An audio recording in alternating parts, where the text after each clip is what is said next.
lapsuga jatna sanjati kokbora koktumabo tinin nok megi tong ihirente porma tinin kokbora koktumara ungkha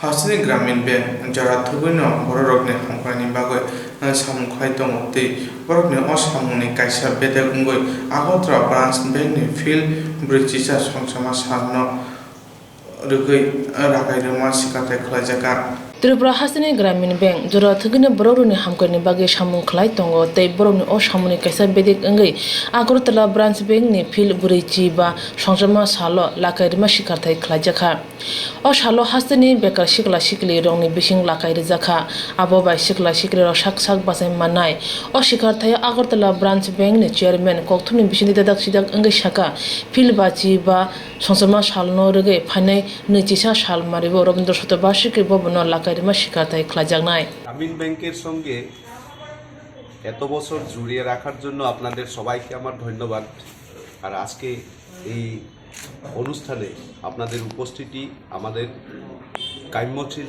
আর আপনাদেরকে আমি আবারও ধন্যবাদ জানিয়েছি যে এত কষ্ট করে যে একটা ক্লাস্টার আমরা এটা Ujjayanta cluster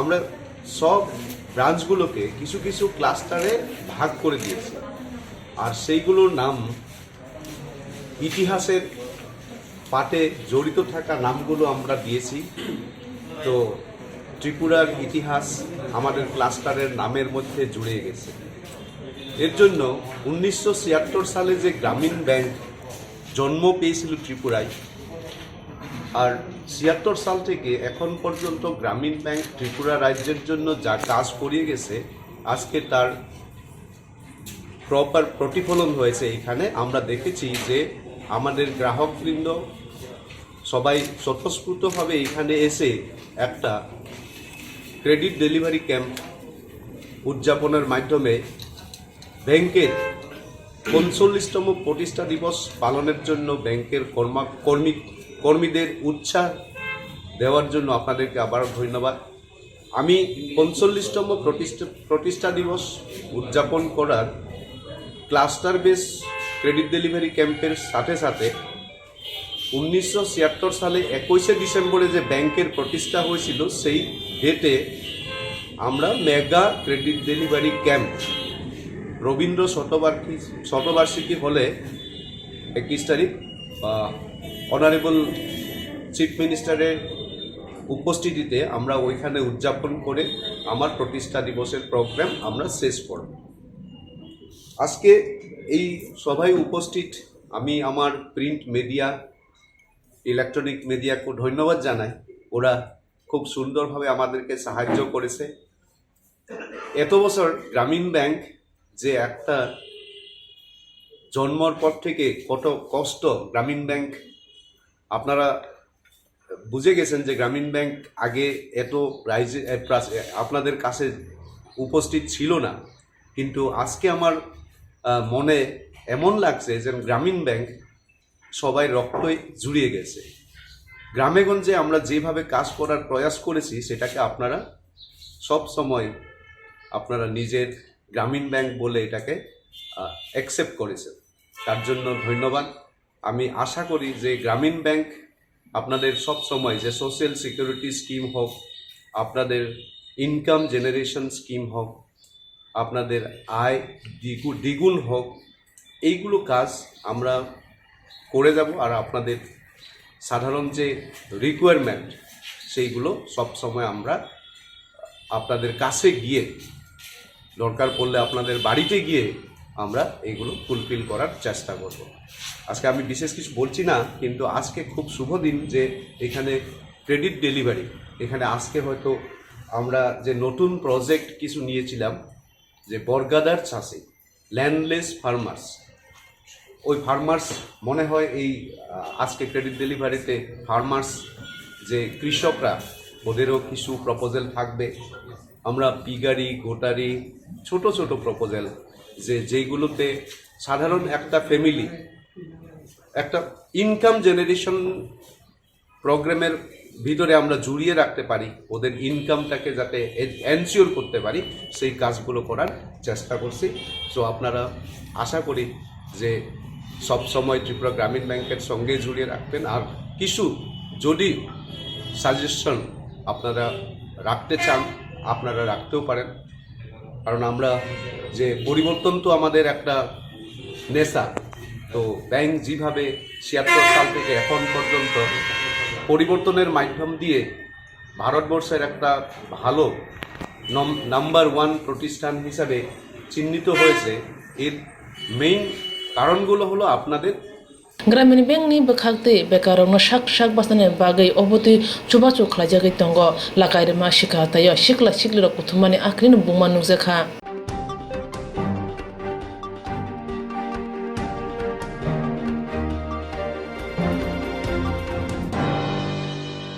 Sekla sekre bekara borok saksana ajung manane borok yakon bosai tongoi manane bania phase mungsa teramu phaibo haina he oderamu rokno kifri manane bagai Sekla sekre bekara sak ne ajung manoi borok ni yakon bosai tongoi manane bania phase mungsa teramu phaikebo oderamu rokno manane onna harmo phase naharina sodor bok hache tangphang puro nigam ne luajung bai trade license magna 5 lakh ni bagai khlai rijago agolini mo chongmoni hatibo Osani Pandao Manjaka Sodor Buka Hache Tangpong Osim Saha, Khade Board ni Chairman Rajiv Bhattacharya, Day Board ni Chairman Santosh Sahana Khobe Kubundao, Pandao Koknaron Thade Khade Board ni Chairman Rajiv Bhattacharya Saka Bengaluru Dopani Borok Chak ne Ajemo Manana Borok Bujai Tongoi Manani Abuni Baguni Trade License Rijago Bania Phasing Tongo Mungsa Ngoi Dera Kangke Odera Mani Rangro Haina Hate Wase Kifil Manani Bagoi Maguna Life Insurance Klai Rijaka Huni Saka আমাদের all Tripura merchant association এবং সদর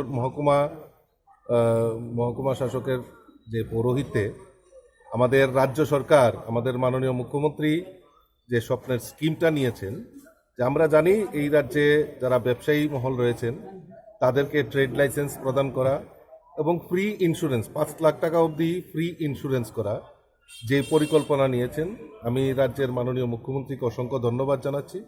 আমরা জানি এই বিগত দিনে যারা এই ব্যবসায়ীরা রয়েছেন, ব্যবসায়ীরা তাদের দোকান পোড়া যায়, দোকানে চুরি হয়, কিন্তু তারা কোনো রকম ক্ষতিপূরণ পান না। একটাই কারণ, সেটা হলো ইন্স্যুরেন্স থাকে না এবং টাকা কিভাবে আসবে সেটাও তাদের জানা ছিল না। আজকে মাননীয় মুখ্যমন্ত্রী এই প্রকল্প ঘোষণা করেছেন এবং শুধু তাই নয়, আমি ধন্যবাদ জানাই রাজ্যের সদর মহকুমা শাসক এবং অল ত্রিপুরা মার্চেন্ট অ্যাসোসিয়েশনকে, যে তারা একটা এই সচেতনতার মাধ্যমে সকল ব্যবসায়ীদেরকে আহ্বান করছেন যাতে এই আমাদের রাজ্যের মাননীয় মুখ্যমন্ত্রী এই সরকারের যে শুভ উদ্যোগ সেটাতে সামিল হওয়ার জন্য, এবং তাদেরই লাভ হবে, এটা তাদেরই লাভ হবে। দীর্ঘদিন ধরে এই রাজ্যে ট্রেড লাইসেন্স পাওয়ার ক্ষেত্রে অনেক অসুবিধা ছিল, প্রতিবন্ধকতা ছিল, সেটাও নির্মূল হয়েছে এবং ফ্রি ইন্স্যুরেন্স ৫ লাখ টাকা অবধি, এটা অকল্পনীয়। মানুষ স্বতঃস্ফূর্ত, আমি যারা ব্যবসায়ী বন্ধুরা রয়েছেন, আমি সকলকে আহ্বান করব যাতে এই ইন্স্যুরেন্সের আওতায় যাতে আনা হয়। কারণ আমরা বিগত দিনে দেখেছি এই মোরচৌনি বাজারে প্রায় ১৬টি দোকান আগুনে ভস্মীভূত হয়ে গেছে, শুধু একজনের ইন্স্যুরেন্স ছিল, কিন্তু তা সত্ত্বেও আমার রাজ্যের মাননীয় মুখ্যমন্ত্রী এখানে ভিজিট করে গেছেন এবং কিছু আর্থিক সহায়তা করার জন্য শুভ উদ্যোগ নিয়েছেন। আমি রাজ্যের মাননীয় মুখ্যমন্ত্রীকে আবারও অসংখ্য ধন্যবাদ জানাচ্ছি এবং অল ত্রিপুরা মার্চেন্ট অ্যাসোসিয়েশন এবং মহকুমা শাসককে আমি অসংখ্য ধন্যবাদ জানাই।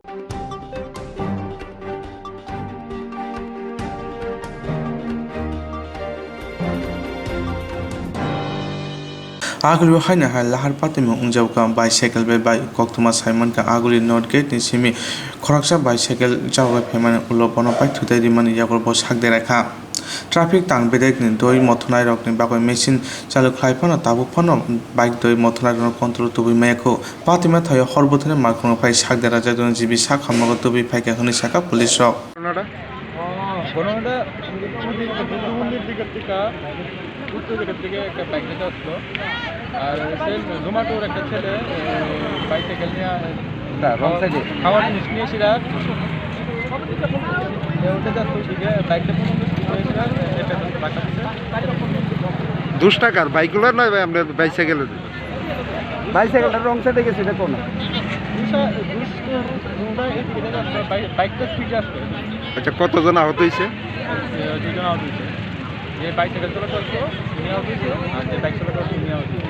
এখন কোথায় নিয়ে যাওয়া হয়েছে? এখন ওরা জীবিত। কিরকম অবস্থা আছে তাদের? অবস্থা কি ডাক্তার ঘটনা দেখে দুইটা বাইকে কম্পিটিশন করে একটা হাই স্পিডে একটা সময় দেখলাম কিনা একটা সাইকেল হট করে বাড়ি দিয়া ফালাইয়া উড়ে হেঁটে থাকা হিটে আর সাইকেলটা খেতে ভালো সাইকেলের মধ্যে কতজন আসলো? বাইসাইকেল একদম কতজন আহত হয়েছে? একজনই এনে দেখছি আহত হয়েছে সাইকেল ওরা আমরা এইটারই দেখছি আসলে লোকরা কিছু জানে আর যে বাইক চালাইছে উনি এগুলো কিছু জানে কোন সময় হয়েছে ঘটনাটা? এই তো 10 মিনিট 10 না 15। এখন তারা কই নিয়ে গেছে? ওখানে একটা অটো দিয়ে আমরা তুলে দিয়ে দিছি জীবিত পাঠাইছে। हास्टेल जुदा जुदा थायो सारबोमब्रुम करंसा थायो जयावैनो लाहार पातिमोनो पाति दंगो निउसपेपार इलेक्ट्रनिक मीडिया रगो सारबोमब्रुम अकुबि कक्तुमार आवाइबो अंगुइ दंगो अमहाय पातिमों रग उमानो उइया ख्लाइनानि बागै हास्ते हाबं बमहाय प्रेसिनो ताबो आबोनो नायथायख्लायो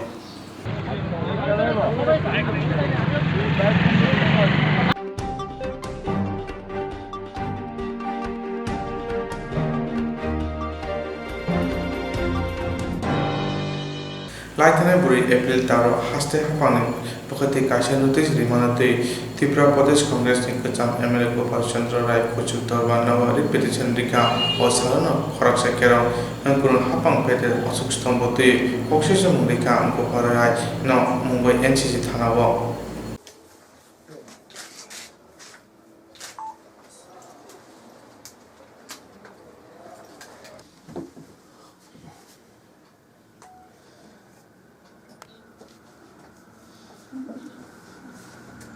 উপর একটা ভাড়া আছে, উপর একটা বছর আমরা ইউজ করি। আমাদের বক্তব্য তো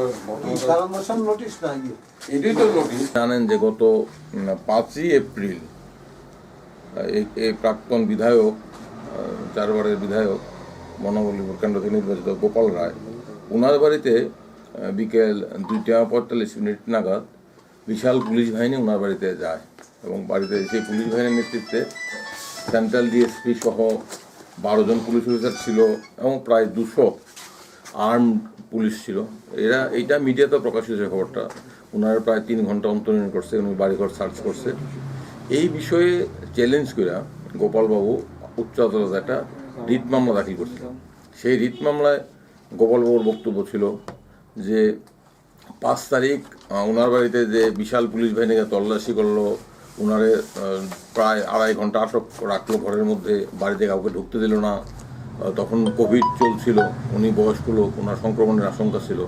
সেই মুহূর্তে এই বিশাল পুলিশ বাহিনী নিয়ে তার বাড়িতে তল্লাশি করা, ওনারে মানসিক চাপ দেওয়া, ওনার উপর শারীরিক মানসিক চাপ দেওয়া, এইটা সম্পূর্ণ বেআইনি এবং অসাংবিধানিক এবং এইটা করা হয়েছিল ওনার কণ্ঠরোধ করার জন্য। এই বিষয়ে প্রতিকারের জন্য উনি উচ্চ আদালতে রিট মামলা করছিলেন।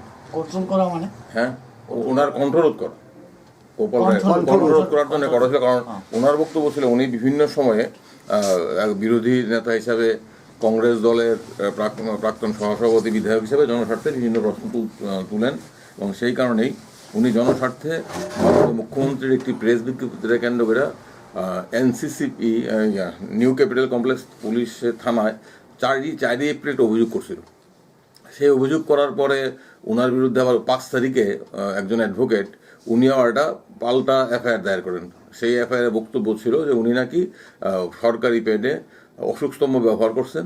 উনি যেহেতু বিধায়ক না, সেরকম প্যাডে অশোকস্তম্ভ ব্যবহার করতে পারেন না। সেই মামলা ক্যাপিটাল কমপ্লেক্স থানা নথিভুক্ত কইরা ওই দিনই তার বাড়িতে বিশাল পুলিশ বাহিনী উপস্থিত হয় এবং এইটাই ছিল সবচেয়ে অসংবিধান বিরোধী এবং গণতন্ত্রের কণ্ঠরোধ এবং রাজনৈতিক প্রতিহিংসা। এবং আজকের এই রিট মামলাটা উচ্চ আদালতের মাননীয় প্রধান বিচারপতি কুরিশের আদালতে মামলাটা প্রাথমিক শুনানির জন্য ওঠে। তো মাননীয় উচ্চ আদালত আমাদের বক্তব্য শোনার পরে সরকারের জবাব দেওয়ার জন্য নির্দেশ দিচ্ছেন এবং উচ্চ আদালতের কাছে আমরা এই বিষয়টা উল্লেখ করছি, আদালতের নজর আনছি যে 5 তারিখেই পুলিশ সরকারি আইনজীবীরা 5 তারিখেই জুডিশিয়াল ম্যাজিস্ট্রেট ফার্স্ট ক্লাস আগরতলার court number 1 NCCPS case number 52 of 2020 এই হ্যাঁ আচ্ছা NCC first class Agartala NCCPS case number 52 of 2020 এই মামলাটা নথিবদ্ধ ছিল ভারতীয় দণ্ডবিধির 469 এবং 120 খ ধারা মোতাবেক ভারতীয় দণ্ডবিধির 469 469 ও 120B 120 খ ধারা অনুযায়ী এই মামলা নথিভুক্ত ছিল। সেই মামলার স্বার্থে গোপাল রায়ের বাড়িতে সার্চ তল্লাশি করা দরকার। আপনারা জানেন যে পুলিশ যদি কোনো মামলার স্বার্থে কারোর বাড়িতে তল্লাশি করতে যায় সেক্ষেত্রে আদালত থেকে পুলিশের বৈধ সার্চ ওয়ারেন্ট সংগ্রহ করতে হয়। সেই মোতাবেক 5 এপ্রিল জুডিশিয়াল ম্যাজিস্ট্রেট ফার্স্ট ক্লাসের আদালতে সরকার পক্ষ থেকে একটা আবেদন করা হয়েছিল যাতে গোপাল রায়ের বাড়িতে সার্চ করার অনুমতি দেওয়া হয়। ওই দিন মাননীয় বিচারক সরকার পক্ষের বক্তব্য শোনার পর উনি বলেন যে সার্চের আদেশ দেওয়ার মতো কোনো তথ্য প্রমাণ কিংবা কোনো প্রাথমিক তদন্ত পুলিশ আমাদের সামনে রাখতে পারছে না, আদালত সন্তুষ্ট ছিল না। আদালত সেই দিন সার্চের আবেদন অগ্রাহ্য করে এটা পরবর্তী সময়ে 6 তারিখে শুনানির জন্য রাখে, বিস্তৃত শুনানি। 6 তারিখে আদালত বিস্তৃত শুনানির পর সেই সার্চ ওয়ারেন্ট জারি করার যে আদেশ সেটা প্রত্যাখ্যান করে এবং সেই আদালত বলে যে সরকার পক্ষ এই গোপাল বাবুর বিরুদ্ধে যে অভিযোগ সেই অভিযোগগুলো তারা সার্চ করার পক্ষে কোনো তথ্য প্রমাণ দিতে পারছে না। এটা আদালত এই সার্চের অনুমোদন করেন, অর্থাৎ সার্চ করার আবেদন অগ্রাহ্য ছিল। কিন্তু তা সত্ত্বেও একদিন আগে সার্চ 5 তারিখে সার্চ ছিল, 5 তারিখেও একটা আবেদন করছিল আদালত। সেদিন ফার্স্ট ক্লাস ম্যাজিস্ট্রেট এসে আবেদন গ্রাহ্য করছে না, গ্রাহ্য না করে ঠিক আছে আমি আপাতত সন্তুষ্ট না, আপনারা পরের দিন আরও যদি কিছু তথ্য থাকে, সাক্ষী থাকে, প্রমাণ থাকে, বক্তব্য থাকে, পরের দিন আমি রাখলাম মামলাটা, পরের দিন আসেন। পরের দিন বিস্তৃত বক্তব্য রাখছে সরকার পক্ষ, তারপরও আদালত সন্তুষ্ট ছিল। আদালত সার্চ ওয়ারেন্ট বা জারির আদেশ প্রত্যাখ্যান করছে। সেই আদেশ কিন্তু সরকার পক্ষ মানছে। এই আদেশটা কিন্তু উচ্চ আদালতে আপিলযোগ্য ছিল, উচ্চ আদালতের বিরুদ্ধে তারা যায় না। এখন এখানে সবচেয়ে একটা ন্যাক্কারজনক ঘটনা, একজন বরিষ্ঠ রাজনীতিকের ক্ষেত্রে যদি এই ঘটনা ঘটে, সাধারণ নাগরিকদের ক্ষেত্রে কি ঘটনা ঘটবে? 5 তারিখ আদালতে সার্চ ওয়ারেন্ট করলো, সার্চ ওয়ারেন্ট অগ্রাহ্য হলো, আর 5 তারিখ 2:45 গোপাল বাবুর বাড়িতে প্রায় 200 পুলিশ বাহিনী, এটা তো মিডিয়া তো দেখছেন আপনারা, করোনাকালে 200 পুলিশ বাহিনী, 12 জন পুলিশ অফিসার ওনার ঘরে গিয়ে উনি একতলায় ছিলেন। ওনার ঘরে ওনার প্রায় বেলা 2:45 থেকে 6:15 অবধি ওনার আটক রাখছে। ওনার বক্তব্য 2:45 থেকে 6:15 অবধি ওনার বক্তব্য, এবং ওনার সারা বাড়ি পুলিশের ঠিক পুলিশের ভিড়ে গাদাগাদি, গেট বন্ধ করে দিয়েছে। এবং ওনার দলের বরিষ্ঠ নেতারাও গেছিলেন ঘটনাস্থলে, খবর পাওয়ার পর ওদেরও ঢুকতে দেওয়া হয় নাই। সারা বাড়ি পুলিশ ওনার তালা দিয়ে রাখা, 3 ঘন্টা আটক রাখা। 12 জন পুলিশ অফিসার ওনার ঘরে ছিল, 3 থানার ওসি, মহিলা থানা, 2 মহিলা থানা, পূর্ব আগরতলা, পশ্চিম Agartala, NCCPS, deputy governor police, তারা সবাই ছিল। ও 3 ঘন্টার মতো চাপ সৃষ্টি করছে। তারপরে তারা যে সার্চ করছে তারা একটা সিজার মেমো দিছে। এই সিজার মেমোটা দেখবেন, এই NCCPS একটা সিজার মেমো আছে 5 তারিখ 4টার সময়, এবং সিজার মেমোতে আছে 10টা blank pad having written on the letter head as Gopal Chandra Ray XMLA তারা সিজ করছে। 10 তারিখ কোথা থেকে সিজ করছে? গোপাল চন্দ্র রায় XMLA, তার বাড়ির থেকে ইস্ট আগরতলা রাম ঠাকুর সংঘের নিকটের বাড়ি থেকে। তো এই হলো বক্তব্য। আমরা এই বিষয়টা সম্পর্কে কেন আমরা আদালত আপনাদের মাধ্যমে সবাই অবহিত করতে চাই, কারণ আমরা এই জানি দেখছি রাজ্যে পুলিশ বিভিন্ন সময় বিভিন্ন বাড়িতে তল্লাশি করছে। এর আগেও আমরা দেখছিলাম একজন বিরোধী দলের রাজনৈতিক নেতার বিরুদ্ধে যখন অভিযোগ ছিল, তাকে গ্রেপ্তারের জন্য পুলিশ যতপ্রত সার্চ করছে সার্চ ওয়ারেন্ট ছাড়া। এবং গোপাল বাবুর ক্ষেত্রেও সার্চ ওয়ারেন্ট ছাড়া সার্চ করে এটা বেআইনি, এটা করতে পারে না। এবং এক্ষেত্রে আরও ঘটনা হলো, সার্চ ওয়ারেন্টের আবেদন আদালত প্রত্যাখ্যান করছে 5 তারিখ মুলতবি রাখছে, ওই দিনই সার্চ করলো। 6 তারিখ সার্চ ওয়ারেন্ট আবেদন প্রত্যাখ্যান করছে। তো এই বিষয়টার গুরুতর বিষয়। গোপাল বাবু এর জন্য উচ্চ আদালতের প্রতিকারের জন্য গেছে, উনি ক্ষতিপূরণ দাবি করছেন, সাংবিধানিক অধিকার লঙ্ঘনের জন্য ক্ষতিপূরণ দাবি করছেন। আজকে উচ্চ আদালত আমাদের বক্তব্য শোনার পর, এবং আমাদের বক্তব্য উচ্চ আদালত তার যে আজকে সংক্ষিপ্ত আদেশনামা আমাদের বক্তব্যটা রেকর্ড করছেন। আমরা কি বলতে চাই রেকর্ড করার পরে সরকার পক্ষরে কারণ দর্শানোর নোটিশ দিয়েছেন। আগামী 6ই জানুয়ারি এই মামলার পরবর্তী তারিখ ধার্য করা হয়েছে। এই মামলাটার একটা জনস্বার্থে মামলাটা গুরুত্বপূর্ণ, কারণ এইভাবে যদি একজন বরিষ্ঠ রাজনীতিকের বাড়িতে পুলিশ হবে এবং 200 পুলিশ বাহিনী, এটা তো বোঝাই যায় এটা গণতন্ত্রের কণ্ঠরোধ করার জন্য এটা করা হয়েছিল। এখন সরকার পক্ষ কী জবাব দেয় আমরা দেখতে চাই। এর মধ্য দিয়া বৃহত্তর জনস্বার্থ জড়িত। সেই কারণেই আমি আমার মক্কেলের মামলাটার বিষয়ে আপনাদের মাধ্যমে সবাইকে অবহিত করতে চাই।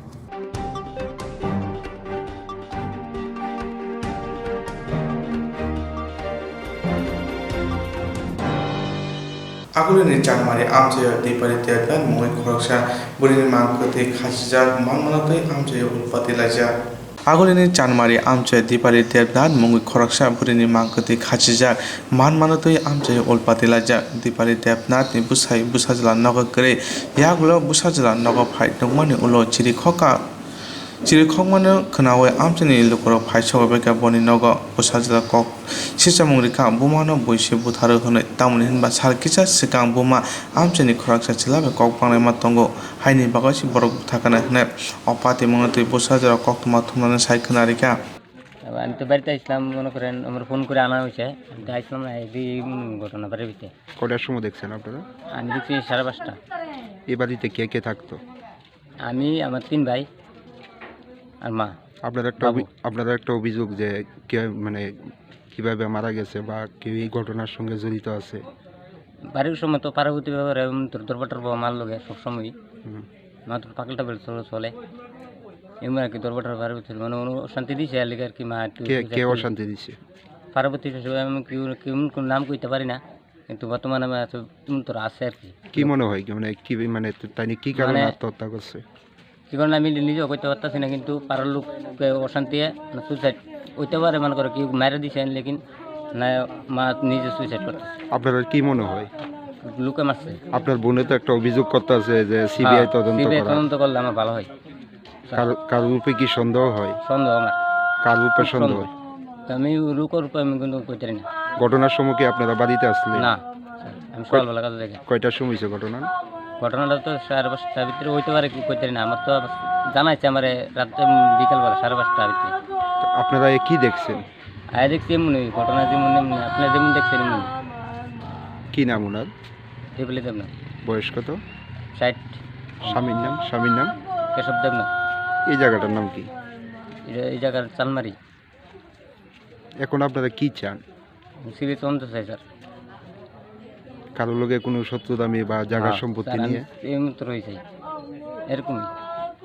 এই বিষয়টা নিয়ে কি আপনারা মানে থানার দ্বারস্থ হবেন বা কারোর বিরুদ্ধে কোনো ছোট ভাই করছে আর কি? কারোর বিরুদ্ধে কেস করবেন? না সিবিআই তদন্ত করলে আমি কেউ বিরুদ্ধে কেস করতাম না। কাজে তাইছি মনে করেন 6টা বা 6:30 হইব।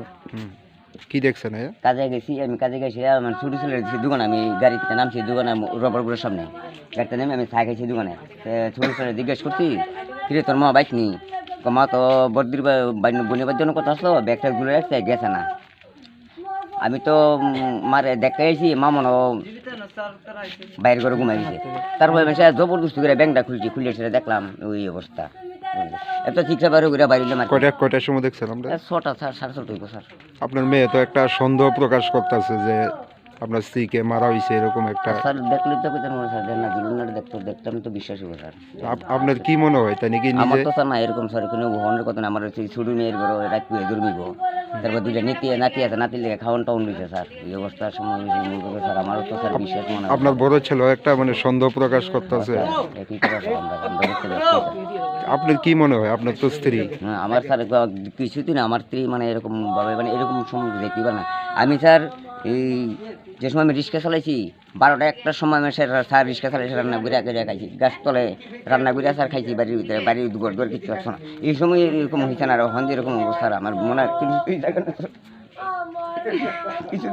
আমার মনে আপনার স্ত্রীর নাম কি? বয়স কত? বয়স স্যার 35।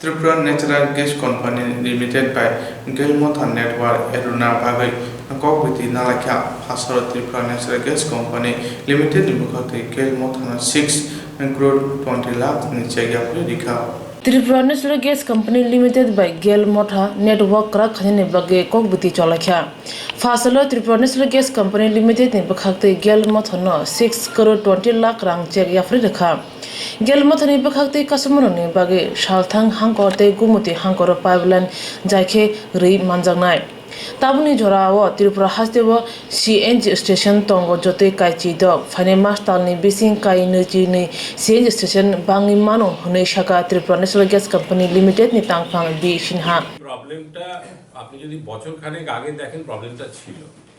এই প্রবলেমটা থাকার সবথেকে বড় কারণ যে ছিল সেটা হচ্ছে যে আমাদের যে প্রসেসটা আছে, মেথডটা আছে, সেটা হচ্ছে যে ম্যানুয়ালি বিলগুলোকে নিয়ে বিভিন্ন জায়গাতে দেওয়া হয়। তো সেই যে প্রসেসটা, সেই প্রসেসটার মধ্যে একটা ত্রুটি ছিল, সেই প্রসেসটা ঠিকমতো হতো না। মানে যাদের কাছে আমরা রেসপন্সিবিলিটি দিয়েছিলাম সেই রেসপন্সিবিলিটি অনুযায়ী তারা সেই কাজগুলো ঠিকমতো করতো না, যার ফলে আমাদের বিভিন্ন জায়গা থেকে অভিযোগ আসতো যে আমরা বিলগুলো দিচ্ছি কিন্তু তারা সেগুলোকে সরবরাহ করছে না। এই জন্য আমাদের যে ইন্টারনাল প্রসেসটা আছে সেই ইন্টারনাল প্রসেসটাকে আমরা সম্পূর্ণ চেঞ্জ করে নিয়েছি। মানে কন্ট্রাক্টর এবং তাদের লোক বিভিন্ন জায়গা চেঞ্জ করে দিয়েছি। আপনি যদি গত 2-3 মাস বা 4 মাসের স্ট্যাটিস্টিক্স নেন, সেটা অনেক ইমপ্রুভ হয়েছে এবং বর্তমানে হয়তো একটা দুটো কেস থাকতে পারে, কিন্তু সামগ্রিকভাবে যদি দেখা যায় সেই ব্যাপারটাতে কিন্তু অনেক উন্নতি হয়েছে। এবং this is not the end, আমরা আরও চেষ্টা করছি যাতে মিটার রিডিং নাই করতে হয়। মানে আমাদের মিটারগুলো আমরা অটোমেটিক মিটার করে দেবো, যেটাতে মিটার রিডারদের যাওয়ারও দরকার নেই। ওইখানে কত রিডিং হলো সেটা আমাদের কন্ট্রোল রুমেই এসে যাবে। সেটা বছর খানেক আমাদের লাগবে, তাতে গ্রাহকদের আরও বেশি সুবিধা হবে। আরেকটা জিনিস, যখন কোনো গাড়ি আপনাদের সিএনজি স্টেশনগুলোতে গ্যাস নিতে যায়, অনেক গাড়ি বলে যে ওদের 14 কিলো ট্যাঙ্কি থাকা সত্ত্বেও 7 কিলো গ্যাস ভেতরে যায় আর যায় না। এবং আপনার টেকনিশিয়ানদের সাথে কথা বলার পর ওরা জানায় যে যদি ভালো প্রেশার দিতে চায় তাহলে পাইপগুলো ফেটে যাবে। সেই দিকটা যদি পাইপগুলো ফেটে যায়, এইরকম গাড়িগুলোকে রিজেক্ট করা হয় না কেন? না দেখুন, আপনাকে বলে দিই, compress natural gas CNG station দু ধরনের সিএনজি স্টেশন হয়। একটা হচ্ছে অনলাইন সিএনজি স্টেশন, আর একটা হচ্ছে ডটার বুস্টার স্টেশন। অনলাইন মানে হচ্ছে সেখানে আমাদের যে মেইন পাইপলাইনটা আছে সেই পাইপলাইনটার সাথে সেই স্টেশনটার যুক্ত আছে। আর ডটার বুস্টার স্টেশন হচ্ছে, যেমন আপনি যদি দেখেন গোমতীতে, আপনি যখন মাথাবাড়ির দিকে যাবেন তখন দেখবেন সেখানেও স্টেশন আছে। এবং মাথাবাড়িতে যখন যাবেন তখন দেখবেন প্রচুর গাড়ি আছে যেগুলোকে লাইট কমার্শিয়াল ভেহিকেল এনসিভি বলা হয়, তারা কতগুলো ক্যাসকেট গাড়ি করে নিয়ে যাচ্ছে। তো কি হয়, এই গ্যাসটাকে কম্প্রেস ন্যাচারাল গ্যাসের ভ্যালু অ্যাডিশন করি আমরা আগরতলায়, তারপরে এই গ্যাসটাকে আমরা বিভিন্ন আউট স্টেশনে পাঠাই। ঠিক আছে, তো যখন আমরা বিভিন্ন স্টেশনে ডটার বুস্টার স্টেশনগুলোতে পাঠাই, তো সেইখানে তো অনলাইন নয়, সেখানে প্রেশারটা একটু কম থাকে। কিন্তু আপনি যদি টিআরটিসি, এডিনগর আর খয়েরপুর, এছাড়াও আমাদের আইএসবিটি বলে আর একটা মাদার স্টেশন আসছে যেটা হচ্ছে অনলাইন স্টেশন। আপনি যদি আগরতলা শহরের কথা বলেন, আগরতলা শহরে বেশিরভাগ লোকই ওই হয় খয়েরপুর অথবা টিআরটিসি অথবা এডিনগর থেকে গ্যাস করে। স্যার, আপনার মাঝখানে যদিও কথা বলছে, একটা অনলাইন গ্যাস যে জায়গাতে বললেন, খয়েরপুরে কিছুদিন আগে একটা ইনসিডেন্ট হয়ে গেছে, ফাটার কি ফাটার যে পাইপগুলো আছে থাকে, পাইপগুলো ফেটে একটা ইনসিডেন্ট ঘটেছে, চলে গেছে, একটা অ্যাক্সিডেন্ট হয়েছে, আই নো একটা অ্যাক্সিডেন্ট হয়েছে। সেই কারণেই নাকি প্রেশার নিতে পারে এরকম? সেটা আলাদা কারণ, চন্দন একটু বলো সেই কারণ। বিস্তার করার জন্যই আমাদের এই কাজটা। আগে শুধুমাত্র আগরতলাতেই আমাদের এই গ্যাসের সাপ্লাইটা ছিল, তো বর্তমানে দুটো নতুন জিওগ্রাফিক্যাল এরিয়া আমাদেরকে দেওয়া হয়েছে, একটা হচ্ছে ওয়েস্ট অফ ত্রিপুরা আর একটা হচ্ছে গোমতী ডিস্ট্রিক্ট। তো আজকে যে আমাদের পেমেন্টটা আমরা গেল ইন্ডিয়াকে দিলাম, সেই পেমেন্টের এগেনস্টে গেল ইন্ডিয়া লিমিটেড ওয়েস্ট অফ ত্রিপুরাতে যাতে গ্যাসটা আমাদের পৌঁছে দেয়, কারণ এখানে যে ইকুয়েশনটা আছে সেটা হচ্ছে প্রাকৃতিক গ্যাসটাকে সংগ্রহ করে ওএনজিসি ত্রিপুরা প্রাকৃতিক গ্যাসটাকে মাদার আর্থ থেকে বার করে, সেই গ্যাসটা হ্যান্ড ওভার করে গেল ইন্ডিয়া লিমিটেডকে। তো গেল ইন্ডিয়া লিমিটেড ট্রাঙ্ক লাইন আছে, বড় বড় লাইন আছে, সেই লাইনের মাধ্যমে তারা গ্যাসটা বিভিন্ন কাস্টমারের কাছে পৌঁছে দেয়। তার মধ্যে একটা হচ্ছে আমরা, এছাড়া যেসব কাস্টমারদের কাছে যায় তারা হচ্ছে পাওয়ার সেক্টরের কাস্টমার, যেমন নিপকো আছে, ত্রিপুরা স্টেট ইলেকট্রিসিটি কর্পোরেশন আছে, তো আমরাও একটা কাস্টমার। তো আমরা যাতে এই গ্যাসটা নতুন জিওগ্রাফিক্যাল এরিয়াতে ওয়েস্ট অফ ত্রিপুরা পেতে পারি, সেই জন্য একটা পাইপলাইন আছে, সেই পাইপলাইনটাকে যাতে গেল বানিয়ে দেওয়া যায় তাই জন্য আমরা 6 কোটি 20 লক্ষ টাকা আমরা গেলকে আজকে দিলাম। এবং কিছুদিনের মধ্যে, মাসখানেকের মধ্যে এই গ্যাসটা যখন ওয়েস্ট অফ ত্রিপুরায় পৌঁছে যাবে, এখন যেরকম আগরতলার প্রত্যেক বাড়িতে বাড়িতে আপনারা গ্যাস দেখেন, ওয়েস্ট অফ ত্রিপুরার কয়েকটা অঞ্চল, সেই অঞ্চলগুলোতেও এই গ্যাসগুলি পাওয়া যাবে। তো এটা প্রেস রিলিজটা আমরা এক্ষুনি দিয়ে দেবো। Is the press release ready তো ডিস্ট্রিবিউট ইট না? এই জল ত্রিপুরাতে ভালো কিছু হোক, সেটা বিশেষ করে আমরা তো খুবই চাই। আমরা ত্রিপুরার ছেলে, আমি গেলে জয়েন করেছিলাম 96-এ জয়েন করার পর এখানেই ছিলাম, তারপর মাঝখানে একবার ট্রান্সফার হয়েছিল, আবার এসেছি। আমি বেসিক্যালি ফাইন্যান্সের লোক, আমি কস্ট অ্যাকাউন্টেন্ট, বিজিএম ফাইন্যান্স। তো যখন 96-এ জয়েন করেছিলাম তখনকার ত্রিপুরা আর আজকের ত্রিপুরার মধ্যে অনেক ফারাক। তো সেটা সম্ভব হয়েছে এই জন্য যে ত্রিপুরাতে গেল যে একটা অ্যাপারচেস দিয়েছে আরও ভালো করে কিছু করার জন্য, সেটা করাতেই আজকে এতগুলো আপনারা যে বলছেন এতগুলো সিএনজি স্টেশন নানান জায়গায় হবে, আরও হওয়ার দরকার। আর প্রবলেম হচ্ছে একটু সলভ করে আরও এগিয়ে যেতে হবে। সেটা একমাত্র সম্ভব হয়েছে গেলের জন্য। যখন প্রথম যে ত্রিপুরা ন্যাচারাল গ্যাস কোম্পানি ছিল, সেটার অ্যাডমিনিস্ট্রেশনে ছিল Tripura government and Assam government. কিন্তু যখন 2002-তে যখন ওটা গেল টেক ওভার করেছে, যে এটাকে আরও ফ্লাইশ করতে হবে, তখন থেকে লার্জ স্কেলে মানে আরও আমাদের যে কোয়ান্টিটি সাপ্লাই হচ্ছে সিএনজিতে, আমাদের টিএনজিসিতে, সেটার অলমোস্ট 20 টাইমস বেড়ে গেছে। তো ওটা বেড়েছে এই জন্যই যে আমরা গেল থেকে যে সাপোর্ট দিয়েছি, যে একটা বড় বিজনেস করতে গেলে তার জন্য সাফিসিয়েন্ট ক্যাপিটাল চাই, সাফিসিয়েন্ট ইনপুট চাই, সাপোর্ট চাই। তো সেই সাপোর্টটা দেওয়া হয়েছে। তো এখন যে গেল টিএনজিসিতে আমাদের গেল থেকে দুজন আছেন, যেমন স্যার আছেন, স্যার এমডি, ম্যানেজিং ডাইরেক্টর, উনি কিন্তু বেসিক্যালি গেলের লোক।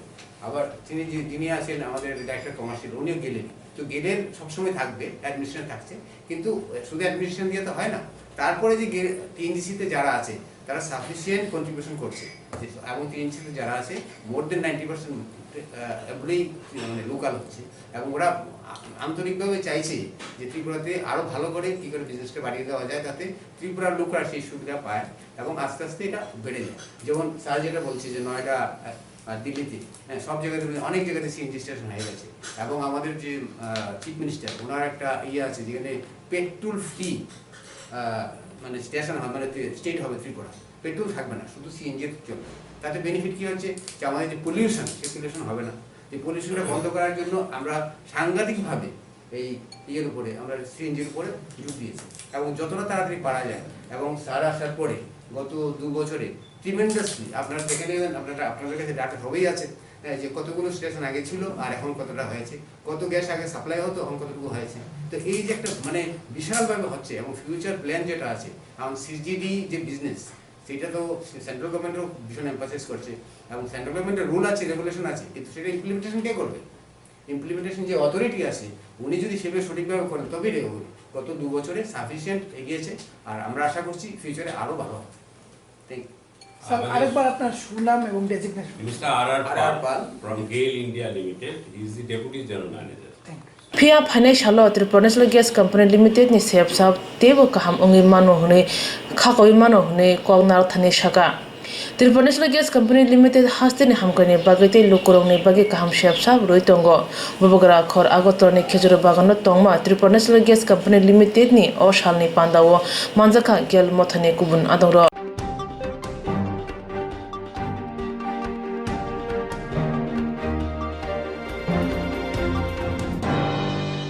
haste habani wansama kutang khai hangre khaina bagwe samung butang rok jengjaka saut hangkoro bilonia buka hasteni rajnagar bidan sabai kendro ni kasari chomoni simi gornagar bazar jara lama snam jaya tamani line থানায় ইয়াছে হাবনি চরাওয়া অচরাওয়া আর ক্ষমতা বেরেন চুজা তোমানি অলামাতে হিমনানি থানানি ফাইনানি বাগাই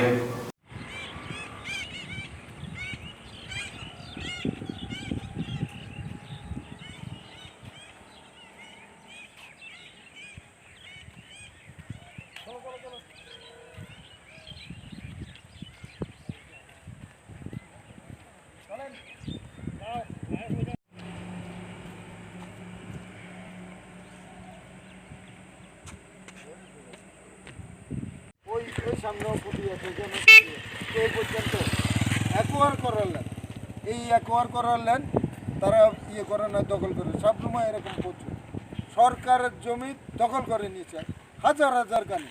এখানেও সরকারের সম্পত্তি, খাস সম্পত্তি দখল করে করে রাবার বাগান যেইভাবে সমস্ত সিপিএমের ক্যাডার।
তো বন্ধুরা, এটা হলো ৩৬ রাজনগর বিধানসভা কেন্দ্র।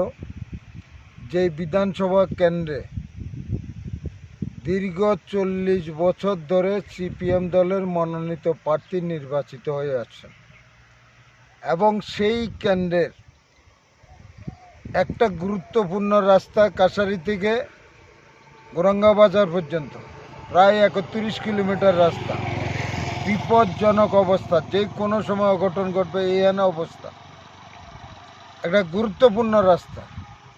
তো আমি আমাদের রাজ্যের মাননীয় মুখ্যমন্ত্রীর দ্বারস্থ হয়েছি, ওনাকে বলেছি এটা রাজনগরবাসীর জন্য খুব গুরুত্বপূর্ণ রাস্তা, এটাকে অবিলম্বে রাস্তাটাকে প্রশস্ত করতে হবে যাতে করে কোনো ধরনের অ্যাক্সিডেন্ট যাতে না হয়। সেই কথা শুনে মুখ্যমন্ত্রী তৎক্ষণাৎ ব্যবস্থা নিয়েছেন, যার ফলস্বরূপ এই দীর্ঘ ৪০ বছর পর বিপ্লব দেবের নেতৃত্বে যে সরকার, এই সরকারের উদ্যোগে কাছারি থেকে রাস্তার কাজ শুরু হয়েছে। কতটুকু পর্যন্ত এটা গোরাঙ্গাবাজার পর্যন্ত প্রায় ৩১ কিলোমিটার রাস্তা। কাছারি থেকে গোরাঙ্গাবাজার পর্যন্ত কাছারি থেকে গোরাঙ্গাবাজার আগামী সপ্তাহ থেকে শুরু হচ্ছে। ভবানীপুরের রাস্তা, আবার আরেকটা রাস্তা তো আরও করুণ অবস্থা, যেটা রাধানগর থেকে ডিমাতলি হয়ে গেছে, প্রায় ৩৭ কিলোমিটার রাস্তা। সেটার কথাও আমি মুখ্যমন্ত্রীকে বলেছি, মুখ্যমন্ত্রী তৎক্ষণাৎ সিদ্ধান্ত নিয়ে প্রধানমন্ত্রী সড়ক যোজনা, গ্রামীণ সড়ক যোজনায় সেই রাস্তাটাকে ঢুকিয়েছেন, সেটাও আগামী দিনে হবে। এর বাইরেও গ্রামীণ রাস্তা আমরা সিসি রোডের কাজে হাত দিয়েছি, আরও অনেক রাস্তা হবে, ইতিমধ্যে টেন্ডার হয়েছে। আজকে আমি এক্সিকিউটিভ ইঞ্জিনিয়ারের সাথে কথা বলেছে 2টো টেন্ডার হয়েছে, এর মধ্যে 1 সপ্তাহের মধ্যে ওয়ার্ক অর্ডার দিয়ে দেবে। এই চলছে কাজ। কিন্তু দীর্ঘ 40 বছর হয়ে এখন সুদনবাবু আছেন এখানের বিধায়ক, উনিও 3 বছর হয়েছেন। এই সরকারের আমলে 3 বছর আগে 40 বছর, দ্যাট ইজ 43 বছর জানি এই সিপিএমের মনোনীত প্রার্থী নির্বাচিত হয়েছে। সেই সুদনবাবু আজকে প্রশ্ন তুলছে এই সরকার 3 বছরে কি কাজ করেছে। এই 3 বছরে আমাদের সরকার সিপিএমের দীর্ঘদিনের যে আবর্জনা পরিষ্কার করতেই 2 বছর চলে গেছে। এই আবর্জনা পরিষ্কার করতেই 2 বছর চলে গেছে। তখন আমরা হাত দিয়েছি। বাই দিস টাইম আপনারা সবাই জানেন করোনার মহামারী শুরু হয়ে গেছে, তার জন্য সেখানে শুধু আমাদের রাজ্য বা আমাদের দেশ না, সারা পৃথিবীতে সেটার ব্যাপক ক্ষতি হয়েছে। এখন করোনার প্রকোপ আমাদের রাজ্যে কমতে শুরু করেছে, আমরা উন্নয়নের কাজে হাত দিয়েছি। সেই ফলস্বরূপ এই কাজগুলি চলছে। আমরা সুদনবাবুকে জানিয়ে দিতে চাই, আরে সুদনবাবু 40 বছর তো দেখেছেন, এখন দেখুন উন্নয়ন কাকে বলে। আমরা আমূল পরিবর্তন করে দেব রাজনগর, এবং সেই উন্নয়নের কর্মযোগ্য আমরা এই মাত্র হাত দিয়েছি, শুরু হতে যাচ্ছে। আপনারা সাংবাদিক বন্ধুদের কাছে আবেদন করছি, আসুন সেই রাজনগর, সেই 40 বছর ধরে যে বঞ্চিত রাজনগর আসুন আমাদের মুখ্যমন্ত্রীর নেতৃত্বে, বিপ্লব দেবের নেতৃত্বে যে সরকার, সেই সরকারের নেতৃত্বে আপনারা প্রতি মাসে আসুন, রাজনগর ভিজিট করুন। কোন গ্রামে যাবেন দেখবেন সেখানে কাজ হচ্ছে। ভবানীপুরের কাছে একটা স্কুল, দীর্ঘদিন জঙ্গল হয়ে আছে, আপডাউন হয়ে কাজ, কোনো হিসাব নাই, কিচ্ছু নাই। কোথায় রড গেল, কোথায় হাজার হাজার ব্যাগ সিমেন্ট গেল, কোথায় ইট গেল। লুটের রাজত্ব করেছে, লুট আর লুট। দেখুন এইখানে এই রাজনগর বিধানসভা কেন্দ্রের বিভিন্ন রাস্তা আজকে গর্ত টর্ত হয়ে কী অবস্থা। নট অনলি রাজনগর বিধানসভা কেন্দ্র, সারা রাজ্যে রাস্তাঘাটের এই অবস্থা। তার কারণ অতি নিম্নমানের কাজ। ঠিকাদার যখন ওয়ার্ক অর্ডার নিয়ে আসে, পার্টি অফিসে ডেকে নিয়ে 2-4 লাখ 5 লাখ 10 লাখ টাকা করে তোলা তুলে নিয়েছে। তো ঠিকাদার কি তার বাড়ির থেকে টাকা এনে দেবে? অটোমেটিক সেই টাকা কাজ শুরু করার আগে পার্টি অফিসে ডেকে নিয়ে টাকা নিয়ে যাচ্ছে, লক্ষ লক্ষ টাকা। ফলস্বরূপ নিম্নমানের কাজ হয়েছে। তারা পাপ করে গেছে। আর আমাদের সরকার, আমরা এখন পাচিত্য করছি। আমরা জনস্বার্থে পাচিত্য করতে রাজি আছি এবং পাচিত্য করব। আমরা সিপিএমের দিকে শেষ করে দিয়েছি, লুটের রাজত্ব করে দিয়েছি। তাই আমরা চাইছি যত তাড়াতাড়ি সম্ভব আমরা এই যে 40 বছর ক্ষত হয়েছে সেটাকে আমরা পুনরুদ্ধার। আমরা জাদুমন্ত্র জানি না, আমরা জাদুমন্ত্র জানি না। যে জাদুমন্ত্র বলে আমরা রাতারাতি করে ফেলব, বাট 100% আমরা করব। আমাদের কি দরকার? আমাদের সময় দিতে হবে, আমরা করব। 13,000 কোটি টাকার উপরে ঋণ রেখে গেছে, 1600 কোটি টাকার উপরে বছরে সুদ দিতে হয়। এই রাজ্য সেই রাজ্য, আমাদের মাননীয় মুখ্যমন্ত্রী সেই রাজ্যে দাঁড়িয়ে উন্নয়নের কাজে হাত দিয়েছে। নাম যেমন বিপ্লব, কাজও বিপ্লব ঘটিয়েছেন। 5 হবে, এটা প্রশস্ত হবে 5.5, তারপরে 1 মিটার করে হবে শোল্ডারিং, তারপরে হবে ড্রেন। এটা হবে।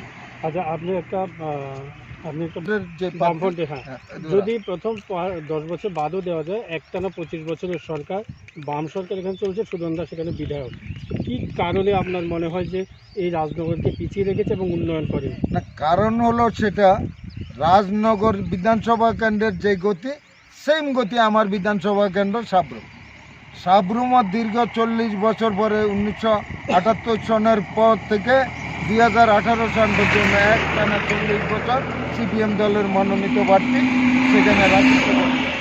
শেষ লুট আর লুট, কিচ্ছু নাই সেখানেও। আজকে আমাকে কষ্ট করে, তাই আমি জানি রাজনগরের মানুষ আমাকে বলতে হবে না। সুদনবাবু বলে, নিন্দু করে বলে, আরেক বিধানসভা কেন্দ্রের মানুষ বিধায়ক এখানে আসে। আরে আমি আসি, আমি জানি রাজনগরের ব্যথা। সাবরুম যেমন 40 বছর বঞ্চিত, সেই রাজনগরও বঞ্চিত। তাই আমি সিদ্ধান্ত নিয়েছি, আমি সাবরুমের চেহারা যেমন পাল্টে দেব, আমি রাজনগরের চেহারাও পাল্টে দেব। কারণ সেটা যেমন বঞ্চিত, এটাও বঞ্চিত, দোনো বঞ্চিত।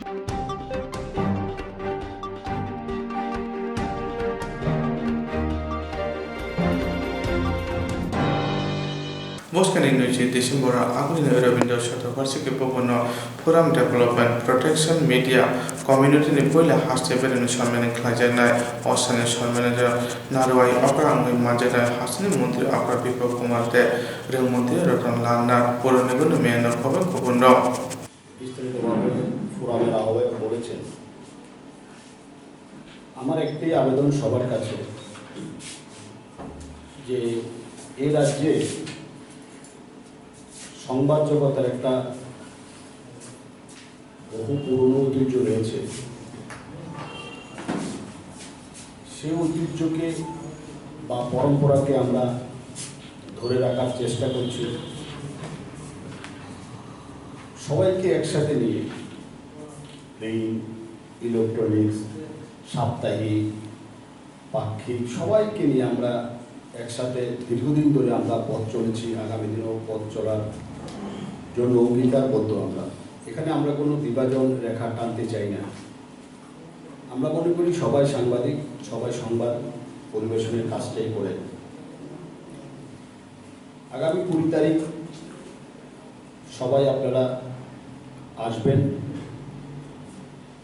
এবং আমাদের রেজিস্ট্রেশন সকাল 10:30 থেকে শুরু হবে। সারা রাজ্য থেকে সাংবাদিকরা আসবেন আপনাদের খোলামেলা মত বিনিময় করবেন। আপনাদের কি সমস্যা, কোথায় কাজ করতে গিয়ে যদি কোথাও কোনো সমস্যার মধ্যে আপনাদের পড়তে হচ্ছে, কোথাও যদি বঞ্চনার শিকার হতে হচ্ছে, সেটা আপনারা খোলামেলা বলবেন, খোলামেলা আলোচনা করবেন, খোলামেলা দাবি সনদ তৈরি করবেন।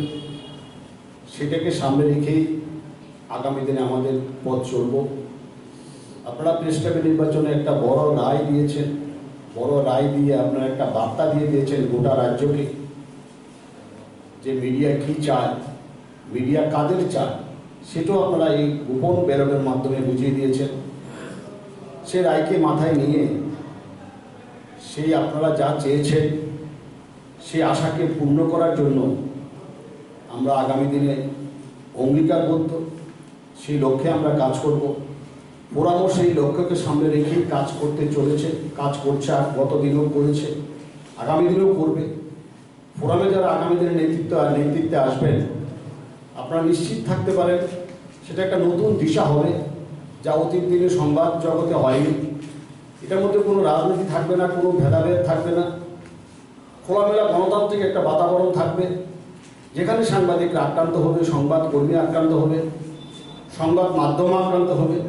অতীত দিনে যেভাবে আমরা ছুটে গেছি, আমরা ফোরামের যারা আছেন, ফোরামের তারা আবারও একইভাবে ছুটে যাবেন, পাশে থাকবেন, চিকিৎসার প্রয়োজনে যাবে, আইনগত সমস্যার প্রয়োজনে থাকবেন, যাবেন।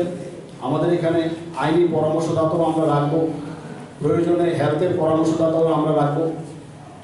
একটা সার্বিক কল্যাণে, মিডিয়ার একটা সার্বিক কল্যাণে, সার্বিক বিকাশে আগামী দিনকে আরও সুন্দর করার জন্য, সংবাদ মাধ্যমে যারা আছেন, আগামী দিনকে আরও সুন্দর করার জন্য আমরা চেষ্টা করব।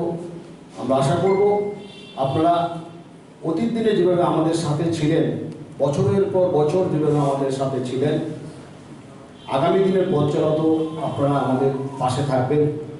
আমরা অঙ্গীকারবদ্ধ যে ফোরাম যতদিন থাকবে আপনাদের কোনো সমস্যা আপনাদের পড়তে হবে না। আপনারা যদি কখনো আক্রান্ত হন, সবার আগে ফোরামের নেতৃত্ব থাকবে, আমি কথা দিচ্ছি, বা আমরা কথা দিচ্ছি ফোরামের যারা আছে। কোথাও যদি আপনাদের বিপদে পড়ে চিকিৎসার প্রয়োজন হয়, সবার আগে ফোরাম আপনাদের পাশে থাকবে, এটা আপনারা নিশ্চিত থাকতে পারেন। অতীত দিনের অভিজ্ঞতা দিয়ে আপনারা মিলিয়ে নেবেন। শুধু এইটুকু বলার, বিভ্রান্ত হবেন না, বিভাজিত হবেন না, কারো দ্বারা প্ররোচিত হবেন না। বিভিন্ন ধরনের উৎসাহ এখনও চলছে, বিভাজন করার চেষ্টা চলছে, হয়তো এগুলো আপনাদের কানও আসছে। আপনারা এগুলোতে কোনোভাবে বিভ্রান্ত হবেন না, কারণ এই কমিউনিটি জানে কারা সুবিধাভোগী এবং কারা কিভাবে অতীত তাদের বেষ্টিত হয়ে রয়েছে। আমরা শুধু বলবো যে একটা সুন্দর ভবিষ্যতের দিকে আমাদের এই পথ চলাকে আপনারা সহযোগিতা করবেন, সেটাই আমার আপনাদের কাছে বিনীত আবেদন। আজকের এই সাংবাদিক সম্মেলনে আগত সাংবাদিক, চিত্র সাংবাদিক বন্ধুরা,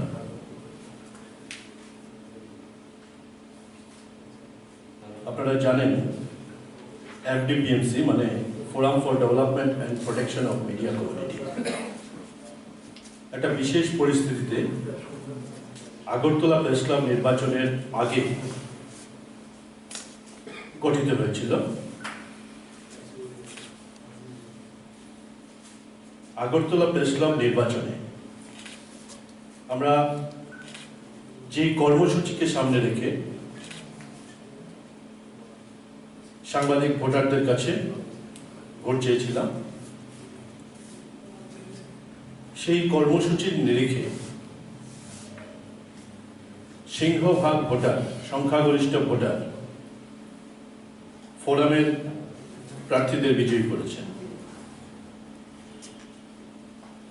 যখন FDPMCর জন্ম হলো, সেই সময় দাঁড়িয়ে একটা সুদীর্ঘ পরিকল্পনা যে নেওয়া হয়েছিল বিষয়টা এমন না,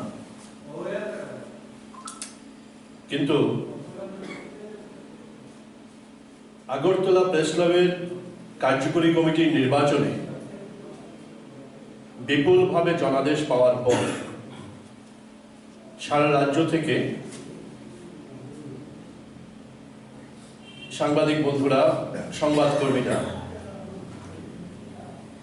আমাদের কাছে বার্তা পাঠাতে শুরু করে। এই সংগঠনটা যেহেতু সাংবাদিকদের পাশে থাকে এবং সেই অনুযায়ী সাংবাদিকদের ম্যান্ডেট এসেছে আগরতলা শহরে, এই সংগঠনটাকে যাতে রাজ্যব্যাপী তার একটা বিস্তৃতি, একটা রূপ দেওয়া হয়। রাজ্যের সাংবাদিকদের এই বার্তাকে পাথেয় করে এফডিপিএমসি লিডারশিপ সিদ্ধান্ত নিয়েছে সংগঠনটাকে রাজ্যব্যাপী গড়ে তোলার জন্য। সেই অনুযায়ী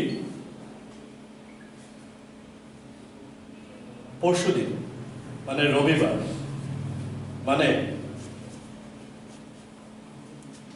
20শে ডিসেম্বর আমরা রাজ্য সম্মেলন করার সিদ্ধান্ত নিয়েছি। এফডিপিএমসির রাজ্য সম্মেলন অনুষ্ঠিত হবে আগামী রবিবার 20শে ডিসেম্বর সকাল 11টা থেকে। প্রথম দিকে আমরা ভেবেছিলাম আগরতলা প্রেস ক্লাবেই করব, কিন্তু আগরতলা প্রেস ক্লাবের বড় হল যেটি রয়েছে সেটির যে পরিমাপ রয়েছে তাতে মেরে কোটে 100 করা খুব দুষ্কর। কিন্তু প্রায় শুরুতেই রাজ্য থেকে এরকম ভাবে ডেলিগেটরা আসবে, সাংবাদিকরা আসবেন ডেলিগেট হিসেবে, আমরা প্রথমেই ধারণা করেছিলাম যে হয়তো সংখ্যাটা 200 হয়ে যেতে পারে। তাই আমরা রবীন্দ্র ভবন ছোট হলটাতে নিয়েছি। কিন্তু জেলা ভিত্তিক এক বা একাধিক মিটিংগুলো আমরা করেছি, ধর্মনগর থেকে শুরু করে সাবরুম পর্যন্ত ত্রিপুরা রাজ্যের 8টি জেলায় মোট 13টি মিটিং আমরা করেছি। এই মিটিংগুলো যখন করছিলাম তখন যে সাংবাদিকদের যে রেসপন্স, আগরতলা শহরে সাংবাদিকদের যে রেসপন্স, সংবাদ কর্মীদের যে রেসপন্স, তার নিরিখে আমরা গিয়ে দেখলাম এই কনফারেন্স তার প্রতিনিধি সংখ্যা 400-র কাছাকাছি গিয়ে দাঁড়াবে,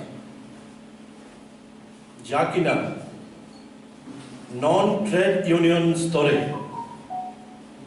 নন ট্রেড ইউনিয়নাল অর্গানাইজেশন স্তরে এ যাবৎ ত্রিপুরা রাজ্যের সবচাইতে বড় কনফারেন্স, বড় সংগঠন হতে চলেছে। ট্রেড ইউনিয়ন ছাড়া সাংবাদিকদের যে সংগঠন, সেই সংগঠনগুলোর মধ্যে সবচাইতে বৃহৎ কনফারেন্স এবং বৃহৎ সংগঠন আনুষ্ঠানিকভাবে আত্মপ্রকাশ করবে আগামী রবিবার 20শে ডিসেম্বর রবীন্দ্র ভবনে। আমরা এই সম্মেলন স্থলের নামকরণ করেছি রবীন্দ্র ভবনে হবে। এই ভবনটাকে ওই দিনের জন্য আমরা নামকরণ করেছি আমাদের শহীদ সাংবাদিক সুদীপ শান্তনু ভবন হিসেবে। সুদীপ শান্তনুর নামে সুদীপ শান্তনু ভবন হিসেবে আমরা রবীন্দ্র ভবনকে ওই দিনের জন্য নামাঙ্কিত করেছি, ওই সম্মেলনের জন্য নামাঙ্কিত করেছি। এবং যেই মঞ্চে সম্মেলন অনুষ্ঠিত হবে, সংগঠিত হবে, সেই মঞ্চের নামকরণ করেছি ভূপেন দত্ত ভৌমিক মঞ্চ। ভূপেন দত্ত ভৌমিক মঞ্চ এই নামে নামাঙ্কিত করেছি আমাদের সম্মেলনের মঞ্চ। সম্মেলনে সংগঠনের একটা গঠনতন্ত্র ড্রাফট হিসেবে উপস্থাপিত হবে, যাকে ধরে আগামী দিনের জেলা স্তরে কমিটিগুলো করা হবে। এখানে ফোরামের পক্ষ থেকে প্রতিবেদন উপস্থাপিত হবে এবং 5টি গুরুত্বপূর্ণ প্রস্তাব এ রাজ্যের সংবাদ জগতের ক্ষেত্রে অতি গুরুত্বপূর্ণ 5টি প্রস্তাব উপস্থাপিত হবে। প্রস্তাবগুলো হলো সংবাদ মাধ্যমের গণতন্ত্র সুরক্ষায় প্রস্তাব, সাংবাদিক সংবাদকর্মীদের উপর সংবাদ মাধ্যমের উপর যে কোনো ধরনের আক্রমণের বিরুদ্ধে প্রতিরোধ গড়ে তোলার প্রস্তাব, সাংবাদিক সংবাদকর্মীদের মেধাজাত উৎকর্ষতা বৃদ্ধির জন্য এবং প্রযুক্তিগত দক্ষতা বাড়ানোর জন্য কর্মসূচি গ্রহণের প্রস্তাব, দাবি সনদ সম্বলিত প্রস্তাব এবং অভিনবভাবে আমরা এবার যুক্ত করছি যারা অকর্পোরেট ভাষাভাষী সাংবাদিক রয়েছেন তাদেরকে কর্পোরেট ভাষার প্রাথমিক জ্ঞান অন্তত দেওয়ার একটা কর্মসূচি, সেই কর্মসূচি সংক্রান্ত প্রস্তাব। ত্রিপুরা রাজ্যের বিশেষ পরিস্থিতির কথা মাথায় রেখে আমরা এই কর্পোরেট ভাষা শিক্ষা এই বিষয়টাতে গুরুত্ব দিচ্ছি।